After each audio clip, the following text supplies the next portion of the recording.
I've got a pretty simple rule when it comes to handguns. If it gives me problems, it's completely gonzo. So this list that I'm about to share with you isn't necessarily about what's hyped or even what's new in the market.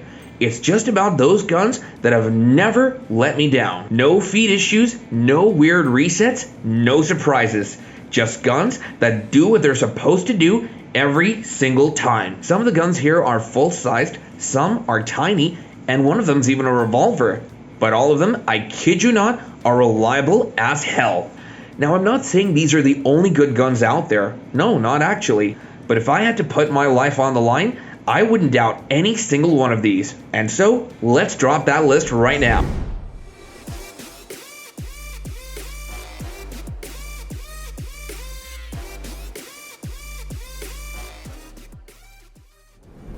If you've ever shot a CZP-10C, you're missing out on one of the best striker-fired pistols that isn't named Glock or SIG. I picked mine up for the first time a few years ago just out of curiosity, and it quickly became one of the few guns I never had to second guess. It runs smooth, as in shockingly smooth, like butter. The recoil is soft, the slide cycles flat, and it comes back on target like it knows what it's doing. The trigger is crisp, resets flat, and honestly, I take it over the stock Glock 19 trigger all day.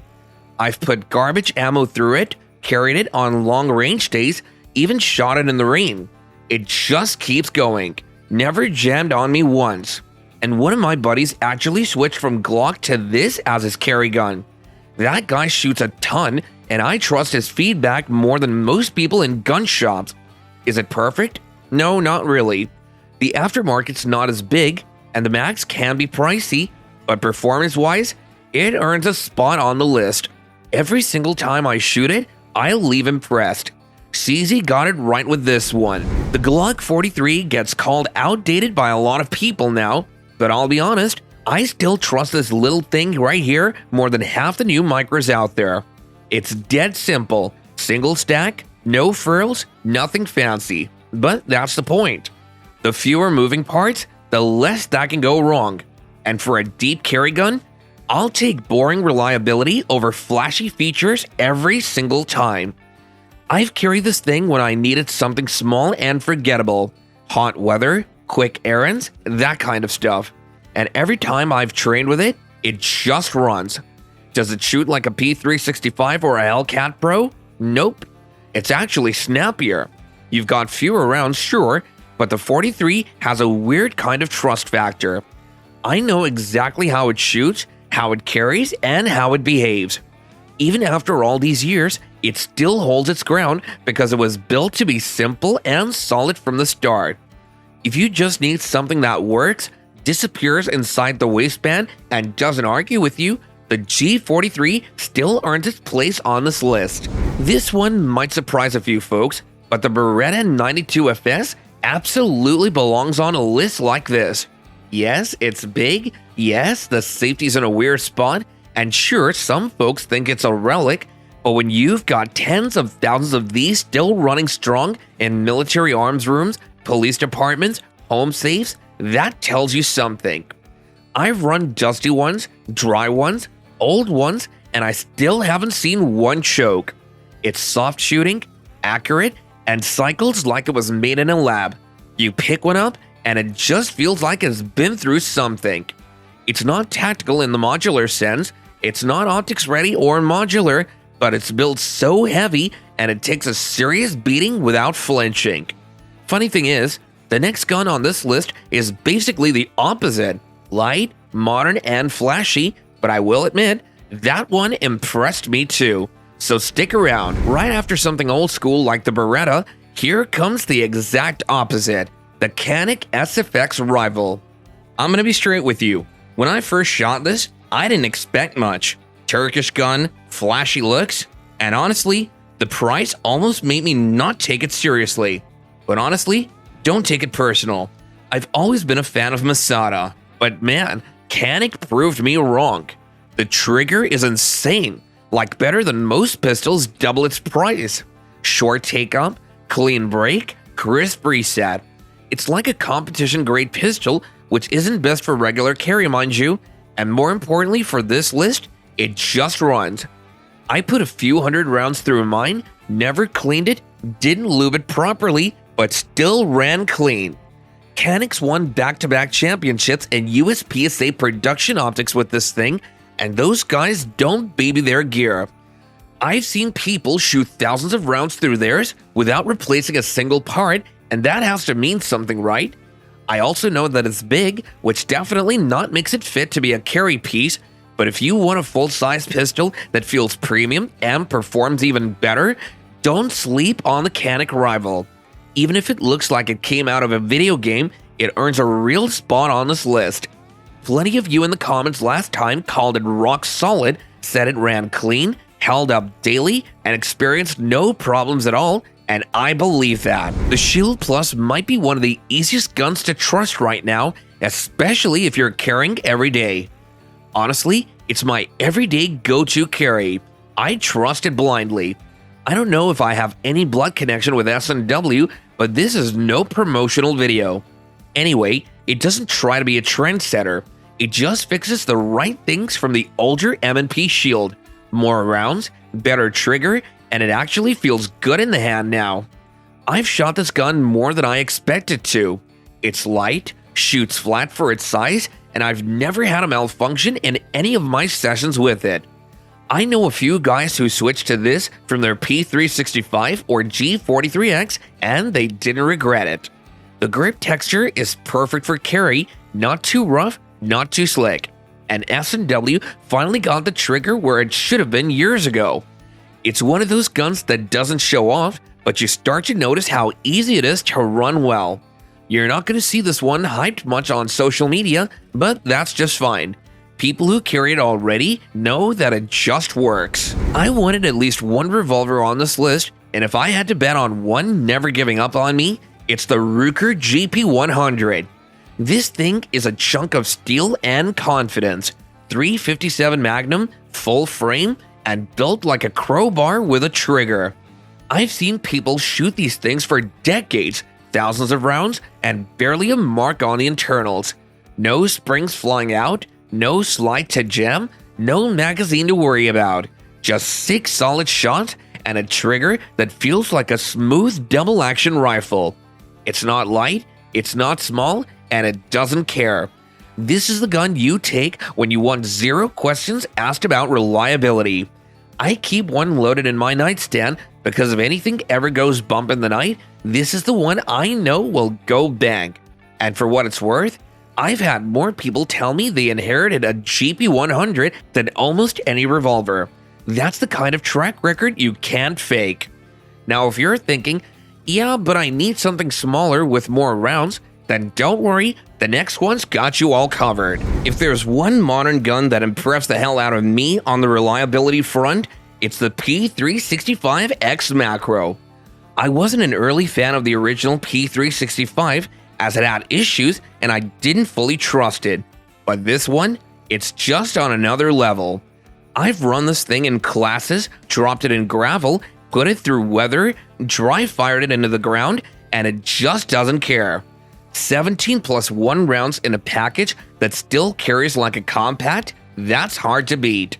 The micro grip gives you full control, the ported slide tames recoil, and that flat trigger breaks cleaner than some full-sized guns. I've had zero malfunctions with mine, even with cheap steel ammo. A lot of you in the comments last time said this is your go-to, and I get it. You're carrying more rounds than most Glocks in a gun that practically disappears under a t-shirt. For modern concealed carry reliability, this one earns its spot. If you're still here, you probably care about reliability like I do, so the next few might hit even closer to home. I'm being honest here, guys. I've never actually shot the HK VP9 SK myself, so I don't even have a personal take on it. But my buddy Jeet carries one, and he for one swears by it. He says it's the only compact he's owned that's never had a single malfunction, even with junk ammo. He runs it hard. Rain, sand, quick reloads, no issue. And coming from a guy who cycles through carry guns like sneakers, that says a lot. The trigger's what sold him on it. He told me it's smoother than any Glock he's tried and resets quicker than most factory SIGs. He also likes the grip options. HK gives you different back straps, so it actually fits his hand without needing a new holster every time. I usually don't add guns I haven't personally run, but the amount of praise this thing gets from the people I trust, including my man G, makes it hard to ignore. So yep, I trust him on this one. VP9SK deserves the spot. The Hellcat Pro might be one of the most underrated guns people are actually carrying daily, and on the other hand, it's overrated on YouTube. I've run mine through the ringer. Hot weather, truck console storage, dropped on gravel, bounced in a bag, still runs clean. The 15+1 capacity in this size makes it an easy pick for people who want something slim but still full capable. I used to be a little skeptical of Springfield's polymer pistols, but this one changed that. The Pro version feels tighter, smoother, and more refined. The grip texture is right on the edge, aggressive enough to hold under sweat, but not cheese grater sharp. And that optic-ready slide is actually milled right and not just an afterthought. Even with a dot on it, the gun stays balanced. What really sold me is how it behaves under pressure. Quick draw drills, reloads, awkward angles, no stutters. I know some folks prefer the Micro or Shield Plus, and to be fair, this one holds its own. If reliability is the goal, the Hellcat Pro delivers. I don't typically expect much from budget pistols, but the Stoker STR9C genuinely caught me off guard. It looks like a Glock clone, feels like one too, but when I actually ran it, it held up better than a lot of guns twice the price. I've seen this thing digest hundreds of rounds without any drama. Steel case, reloads, cheap range ammo, just eats everything. The trigger's nothing special, but it's consistent, and that's what matters more than some fake match grade label. Slide is smooth, recoil is easy to manage, and it actually points well. I didn't have to fight the grip angle like I expected to. The real surprise is how few corners Stoker cut on this thing. The internals are clean, the finish holds up, and nothing feels rattly or slapped together. For a gun under $400, this is one of the few I'd actually trust to carry if I was on a budget. It's not a hype gun, but sometimes boring and reliable is exactly what earns a spot on this list. The Glock 17 Gen 5 is probably the most obvious gun on this list, and yes, I know that's boring, but it's here for a reason. Mine's got close to 6,000 rounds through it, 0 parts changed, and 0 issues. That's not really exciting, but it is trust. The grip texture's better now, the mag well is flared, and the trigger, well, it's still a Glock trigger, and that's part of the twist here. It's reliable as hell, but Glock still refuses to upgrade anything unless they're forced to. The sights, still plastic, the ergonomics, still blocky, but somehow it still ends up in more holsters than anything else, because when it comes down to it, this gun just doesn't quit. I've run it in classes, dumped it in the mud, and even let it sit uncleaned for weeks, still fired like nothing ever happened. You can hate Glock for playing it safe, but you can't ignore the fact that the Gen 5 G17 is one of the most proven pistols on the planet right now. After Glock, we got Walther in our hand. Honestly, I didn't expect to like the Walther PDP full size as much as I do now, but this thing is smooth. It's one of the only full-size striker-fired pistols that feels like it was actually designed around the shooter, not just the specs. The grip texture is phenomenal, deep cuts but not sharp, locks in your hand without tearing it up. And the trigger? Yep, the rumors are indeed true. Short take-up, crisp wall, clean reset. One of the best out-of-the-box striker triggers I've shot. I've run steel matches with it, burned through weekend classes, and it never once failed me. It's optics ready, comes with decent factory sights, and the slide serrations actually make sense, front and back, deep enough to grab even with gloves. If you've never shot a Walther before, this one will surprise you. It's not flashy and it's not hyped, but the PDP full size is one of those guns that makes you wonder why you didn't pick one up sooner. Before closing this list with one word, It's this, duty. And that's exactly what the FN 509 Tactical was built for. This gun doesn't care about trends or slim carry profiles. It was made to fight, plain and simple. Threaded barrel, suppressor height sights, and an optic-ready plate system that actually works. This thing's ready right out of the box. I've run mine suppressed, unsuppressed, with different dots and lights. It doesn't skip a beat. The grip texture is aggressive, almost too aggressive for some, but in gloves, in heat, and under pressure, that's exactly what you want.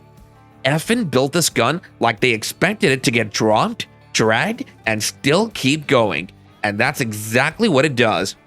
I don't personally carry it as it's too big for that, but if I ever needed to grab one pistol and head into the unknown, this would be a strong candidate. There are more popular guns out there, but very few feel this overbuilt, this confident, and this reliable. And that is the list. 13 handguns I trust not to fail. Some are new, some have been around forever, but every single one earned its spot the hard way by showing up round after round in real hands under real pressure. I'm not saying these are perfect, as no gun is, but if you're looking for something you can depend on, these are where I'd start. If there's a pistol you've run hard, carried daily, and it's never let you down, drop it in the comments right now. I'm Steve, and I'm always open to being surprised. So stay safe and carry smart, and I'll see you guys in the next one.